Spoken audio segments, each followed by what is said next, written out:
Aloha, I'm Lahaina Lee, and this is a special Maui Real Estate Advisory Report with breaking news. Many news outlets are reporting that Bill 9, the bill to revoke the legal right of thousands of condos on Maui to be vacation rented, was passed out of committee. It is very important to understand that the bill was not passed into law. Thursday's vote simply moved the bill from the Housing and Land Use Committee to the full council for more debate, amendments, and ultimately it could pass in some form. So what happened? The bill targets more than 7,000 short-term vacation rentals, primarily in West and South Maui, that are operating under what's commonly referred to as the Minatoia list. Here's what's important. These units are not operating illegally. They're not grandfathered in, they're not legacy properties, and they're not operating in any legal gray area. The legal right to conduct short-term rentals was passed in 2014, period, end of story. At least that's what we all thought at the time. As of now, the version that was passed by the committee sets a phase-out timeline. January 1, 2028 for short-term rentals in West Maui. January 1, 2030 for the rest of Maui. The vote was 6-3 to move the bill out of the Housing and Land Use Committee, and although all 9 council members were present and voted, this is not the final vote. Some members indicated their vote to advance the bill doesn't guarantee support of the final version. I kind of think some members just felt like they've beaten this horse to death, and it's time to move it out of the committee and move it on.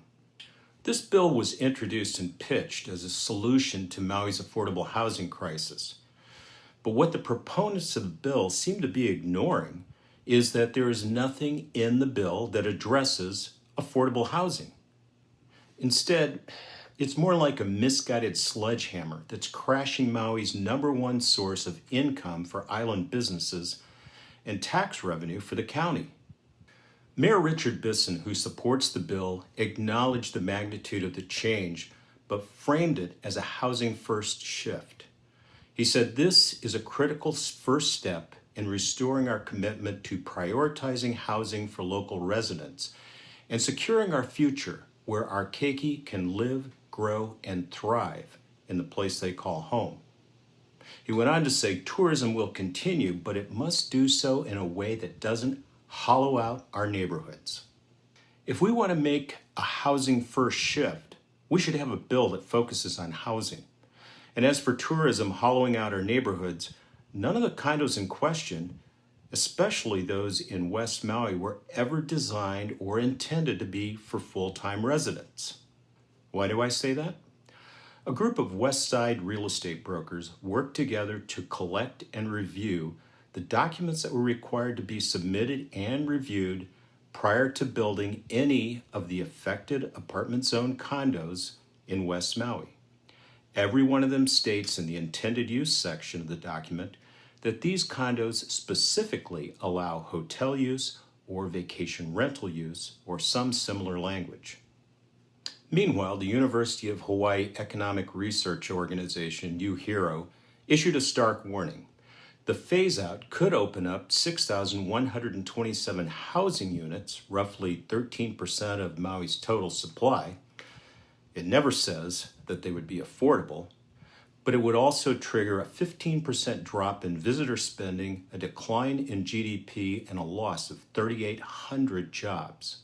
Also, a tax loss of about $60 million. A more dire warning was issued by Hawaii's leading economist, Paul Brubaker. We'll cover that in a different podcast. What did some of the council members say? Supporters say this is a necessary correction in the housing market that's out of balance. Council member Rollins Fernandez said, "This is reclaiming housing for our residents. Many of these buildings were never intended to be hotels. They were built as homes and then swallowed up by the tourism industry." That's simply not true. I think I addressed that earlier in this report. Councilmember Tamara Paulton acknowledged that STRs provide income, but emphasized the community impact. Speculation and commodification of our housing stock have pushed out our teachers, firefighters, and hotel workers. I agree with Tamara. Regular people, those folks who are absolutely key, like firefighters and teachers, are getting pushed out. But that gets way beyond these little vacation rental units and gets into what the council and the mayor should actually be addressing: the lack of affordable housing and the lack of building new affordable housing stock.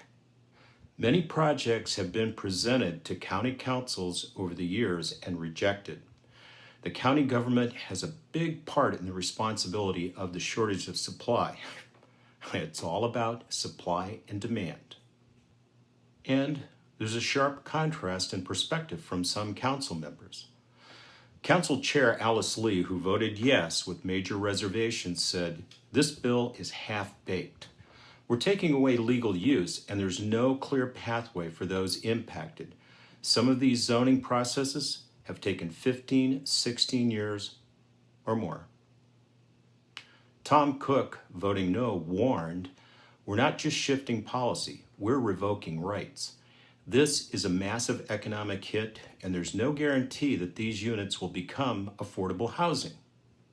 Yuki Lee Sugamura voted no as well, saying, "We all want to help local families, but this bill could end up hurting them if it fails to deliver real usable housing. We're not there yet." Those opposing voices aren't denying the need for housing. They're questioning the wisdom of revoking lawful use without a clear, implementable plan for conversion. What happens next? The bill now moves to the full council for final consideration, likely around mid-August. Because all 9 council members already voted in the committee, the upcoming vote may hinge on what amendments are made between now and then. If passed, the bill will go to Mayor Bisson, who's expressed support. But make no mistake, this is not a zoning adjustment. This is not a new permitting cap. This is a repeal of established legal property use affecting thousands of units and millions of dollars in investment. You don't need a crystal ball to see what happens if the bill passes. Lawsuits have been promised, and the Maui taxpayers, including all of you who don't have affordable housing and all of you on the mainland, will pay for something that doesn't need to happen and doesn't address affordable housing.